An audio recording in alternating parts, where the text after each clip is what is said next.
Ladies and gentlemen, welcome to Eador Imperium, the latest addition to the Eador franchise.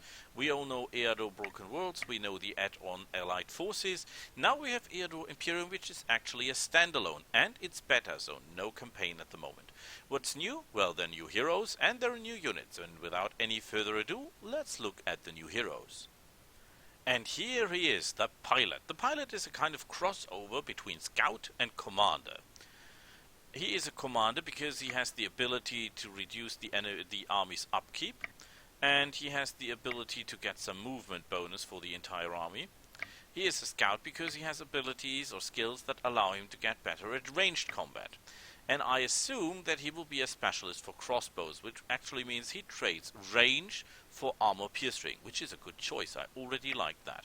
He has some dwarven traits, means he is able to repair siege engines, or machines, better so to say.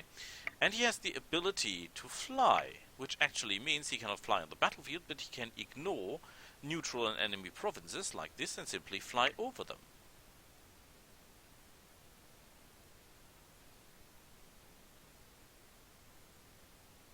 And then attack the province behind.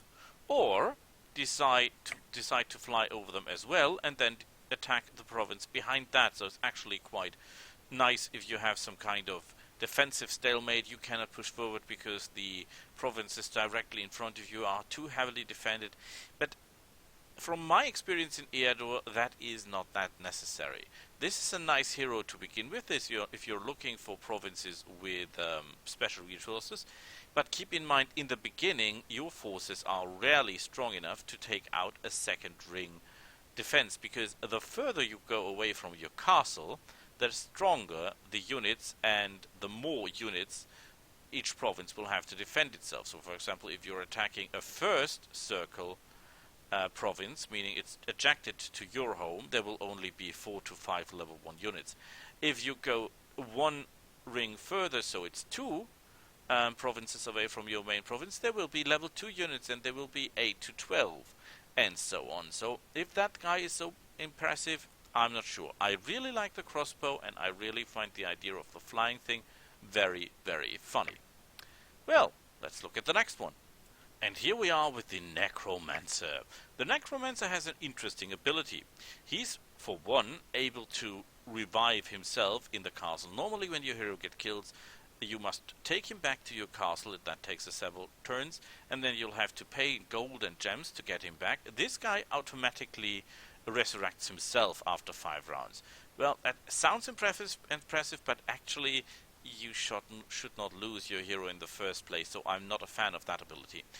He's able to attract skeletons and zombies. That actually means that every turn he will get a free skeleton or zombie if he's got a free slot.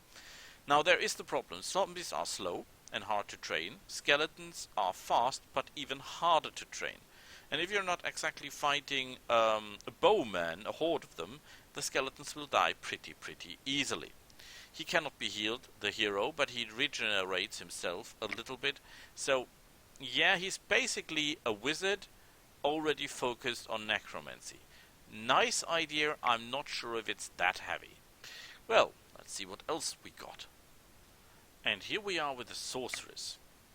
The sorceress is some kind of wizard. The special thing about her is that she can get spells for free when she levels up, and that she can learn spells for herself and change them without a library. So basically that means normally when you take a wizard, you have the problem that without the proper spell buildings, and therefore the spells, the wizard is not useful. Yes, in theory you can learn 9 times stamina loss and simply try to exhaust the enemy, but that is only working against very low level targets and sometimes second level targets. But besides that, that's not very effective. So in order to use a wizard effectively, you will need the spell buildings, which are this ones here. See, Fireball, Mage Guild, Illusionist Guild, this guy. And you need the blueprints for that, and you will have to pay for them. And as you can see, they're very, very expensive. And so the sorceress kind of gets around that by simply leveling up. She can learn spells for herself. The higher she gets, the better spells she can learn. and so you don't have to build any spell buildings, and she does not pay as many gems for the spells as a normal wizard do. She can learn skills that she automatically get access to these spells of the corresponding class of spells.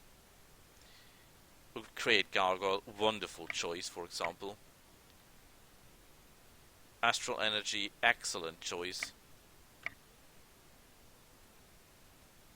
Fireblade, excellent choice. Dragon Form, excellent choice. Polymorph, excellent choice. The only real problem I see with a sorceress is that you're giving up levels and skill slots that you would have with a wizard for other things. For example, yes, if you don't have the blueprints and the money to build spell schools, then yes, the sorceress is the more capable character. But if you have the money and if you have the blueprints, the sorcerer, the wizard, will always be more powerful than the sorceress, because he will have skills, for example, to do more damage, to carry more spells with him, to level up faster, where the sorceress will have to take skills like wizardry spells or elemental spells or sorcery spells. So on one hand it's very nice, on the other hand it's limiting. This character is limiting himself, it's limiting his own success and his own, well, you could say, level cap in the end. Let's see what else we got. And here we are with the last of the lot, with the legate. The legate is very special. As you can see, she has no first level slots. She has more level 2 slots, more level 3 slots, and more level 4 slots than any other character class, even the commander. So she sacrifices the ability to have first level troops to get more second, third, and fourth level units on the field. That is actually good, because when you're later on in the game, your first level units will become quite useless. Yes, if you have dwarven engineers, they might still be useful. If you have elven rangers, elven bowmen, they might still be useful. But never forget the level 1 units, so they will die easily, and they will not do as much damage as other units. So they're quite fragile, they will go down, and you will have a hard time keeping them alive. The legate ignores that problem simply by taking out the entire first level units for her. Now, if she starts with a level 2 unit, or actually 2 level 2 units, that would be great, because then with level 2 units you can very easily defeat level 1 units if you know what you're doing. And if you've got the right level 2 units. The question is, what will be her starting units? That's the main question. Furthermore, she's a commander. She has commander skills, basically. And, well, look at her. She is able to boost units close to her. Well, nice. But basically, the ability to have more level 3 and 4 units, especially 4 units, is quite nice. That brings me to another point, the units themselves. There are new units. There are actually a lot of new units. Let's have a look at them. So, let's deactivate that. As we can see, some of the units are gone. The new units are, for example, the Flagellants. Those of you who play Warhammer Fantasy know the Flagellant. And as you can see, he has Righteous Wrath, which actually means he's a berserker. He has not the range defense or the close combat defense of a berserker, but therefore he of a barbarian, but therefore he has more resistance. The upkeep is about the same, and he's neutral, so he's not evil. So that might make him quite useful. We have this one here, the Wise Woman, which is actually a healer with the ability to cure poison. Nice. Good hit points, by the way. Defenses have never been their strong side, so forget about that. So I like that, really. The Spearman we all know. Then we have the Hunter. Well, the Hunter is basically the Bowman from the old Eador, but he has already got the Forager's special ability will actually lower his upkeep, and that's really, really nice. Good range defense, by the way. Miserable close combat abilities, but who cares about that? And good life points. Like that unit a lot. And already with Forest and Swamp Knowledge, great thing, great thing. Totally fan of that. Then we have the Legionary, Lawful, that's okay. Very good attack, good defense, very good defensive abilities for a level 1 unit. Yes, a little bit costly, but look at this. 2 for 2, nice. And he has the ability to rise shield. Can we please see what that does? Here. Increases the unit's defense by 2 and its range defense by 5. That's actually then 4, 9. Yes, it consumes stamina, but that actually means this guy is very, very good at holding his ground. I like that. It's, well, a swordsman who trades parrying for a permanent buff. So parrying only works against the first attack. So this guy keeps his attack at the cost of stamina. But I like it, it's great. Then we have the Triari. For those of you who are not common with Roman history and Roman battle formations, before there was the legionaries. The legion itself was a development of the Roman Empire. The Roman Empire didn't start with legionaries. There were the Triaries, which is their, you could say, veteran warriors. And these veteran warriors were equipped with very long spears. They fought like phalanx, you could say. Greek phalanx. Think of them like a Greek phalanx. They have first strike, very nice. They have discipline, which actually means they gain a bonus to range defense, defense and resistance for every other unit that stands close to them of the same type. So actually, if you cluster 3 around, that one in the middle will get +2 defense in close combat, +2 defense in range combat, and +2 defense in resistance. And that's actually quite impressive. That means you will have 4, 5, 4. And that is a level 1 unit, ladies and gentlemen. That is quite impressive. I totally like that. Good unit, I like it.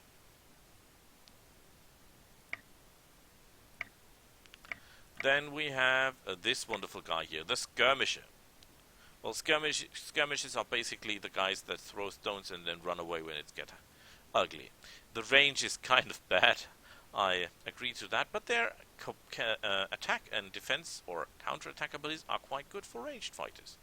They have the ability to rain of javelins, which is nice, decreases morale. They have heavy ammo, which is extremely nice because it lowers the enemy's range defense, and they can double shot just from the beginning. That's awesome. So this guys will do 12 damage to someone who is in close proximity. Nice, good life points, acceptable defenses, nice unit, I like it. The healer we all know, the barbarian we all know, and there is a new unit as well, the trapper. Not good life points, not good defenses, not good attack and counter attack, and a very bad ranged attack. But it can entangle the enemy, so make him unable to move. They can stealth themselves on the battlefield. Well, that mainly directs the attack to other units of you, so not sure if that is that useful. Yeah, you can do some things with it, but mostly it's play. Nice to have, but not very combat effective, unless things go very well. And forest knowledge.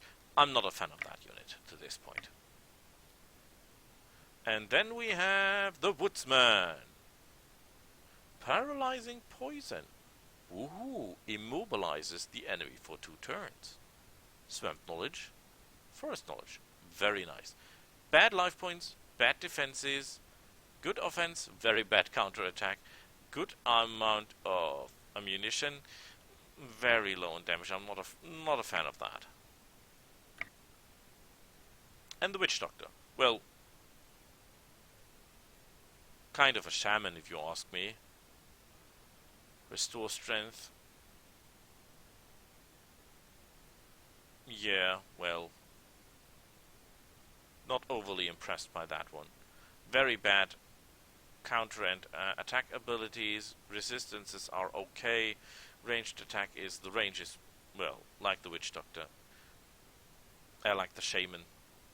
I like the shaman more. Don't know why. I think the shaman doesn't have that, but okay. So of the first level units, I think this one here is great, the Triari, because of discipline and first strike, and the stats are wonderful. That guy is nice, because look at the stats and look at the shield. The rise shield ability, that's really awesome. The flagellants, I don't know. The skirmishes with the double shot and the heavy ammo and the rain of javelins, That's impressive. So I like that. New units in the second line are the Centurion, and as you can see, he has the discipline ability as well. So quite nice, you can combine them. We'll never do that. That's like playing Warhammer 40k and shooting your own soldiers with a commissar. Don't do that. Officer. They can +1 to attack and no longer lose moral. That's quite nice. That's quite good if you ask me. Very good attack. Acceptable counter-attack. The defenses are very good. Health points are okay. Well, the speed is terrible. But, nice unit. I like it. Very costly though with 20 upkeep. Then we have the bear. Look at the life points. Oh boy. Look at the attack. Look at the counter-attack. And be happy and then look at the speed and you say, oh my god, that's not a bear. Not a war bear. That's a slow bear. He has the ability to be effective against enemy riding units. Cavalry units. Yeah, well, I don't like things that work if, you know what I mean. If there is a if only works if, then that's not that good. Crippling strike. Yeah, well, not a great fan of that unit to this point. Then we have the harpooner. Good damage, good range, good life points, good attack, good counter attack. Resistance sucks, okay. But he can harpoon people. He can pull them towards him. Damaging his armor, well, could be nice. But personally, I'm not sure if I would use that. I think the range attack is good and the range itself is good. So that's what I like about that unit. So what do we have in the third rank? We have the Cataphract. For those of you who don't know, again, history lesson, the Cataphract is the heavily cavalry of the Byzantine Empire. They're more or less to say the ancient version of a tank. Heavy armored horse, heavy armored rider, and normally they don't have bows, if I remember that right, but okay. 9 attack is good, the range sucks. 14 attack, 10 counter attack, that's good. The life points are okay. For level 3 unit, it could be more. Charge, that's nice. That means he will do even more damage if he has time and space to charge. Nice. Nice. I'd not say overly powerful, but nice. We have the Tribune. He has the discipline ability as well. He has the officer ability as well. And he has Relay. Yay. Can restore of all neighbor. That's nice. Look at the defenses. 4, 8, 3. And now combine that with discipline. Oh my god. 40 life points, 16 attack, 14 counter attack. That guy is a beast. Or that lady actually is a beast. But I see they need a mithril to be built. So that's quite costly. Oh boy. The Inquisition. Life points, okay. Attack, counter attack, nice. The defenses are, these are good mage killers if you ask me. They can smite evil. Well, that's another if ability. It only works if the enemy is evil. And they have the Circle of Protection. Increases defense of allied units by 5. Only if attacked by demons or undeads. Well, no, you're out. Perhaps they can learn healing, that it would be interesting, but besides that, nah. Then we have the Witch. Good life points for a spellcasting character. Very good damage. Range is okay. Very good defense in resistance. The defenses themselves are horrible, but the attack ability is very nice. Will suppression. Yeah. Curse. Well, you have to like that. And magic shot. Well, that's good against ghosts. But besides that, no. 22 life points for a level 3 unit. That will probably go down pretty fast. Besides that, I cannot see any new buildings that we're not actually or at this point aware of. The allies are the same. The normal buildings are the same. So that's basically it. Another thing that is interesting to know. Let's take her to a fight. The battlefield has changed.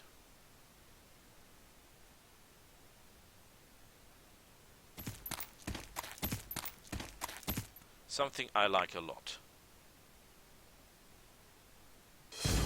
Ta-da! New battlefield signs. Very, very, very nice. I totally like big battlefields. It gives you more place to maneuver. And yeah, it's not that much bigger, but it feels a lot bigger if you ask me.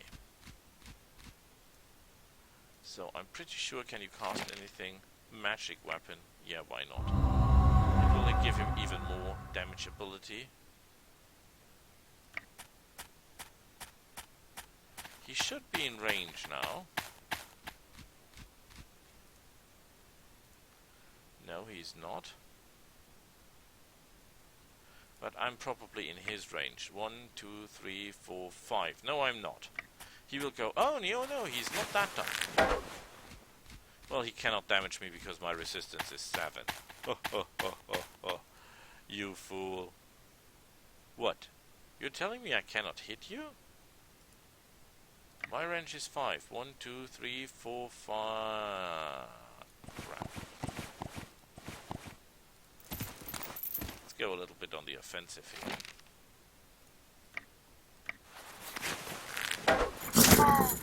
That was not nice. Okay, I will heal you, and then you will try to take that guy out. Haha! Let them come. These are level 1 units, I've got a level 3 unit, that will be no problem at all.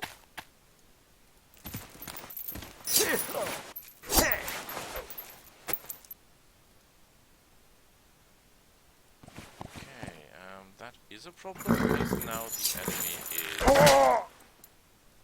Better turn ourselves. Always make sure that they cannot reach your back, because that will be very, very bad.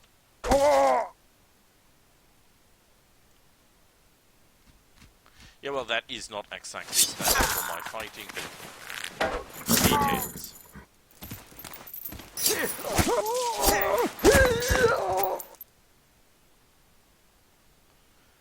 I could...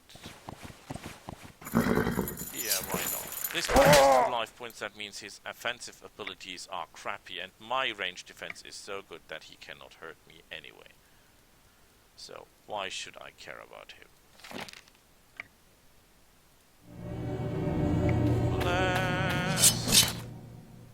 Whoa! You're quite good at doing damage, I give you that much.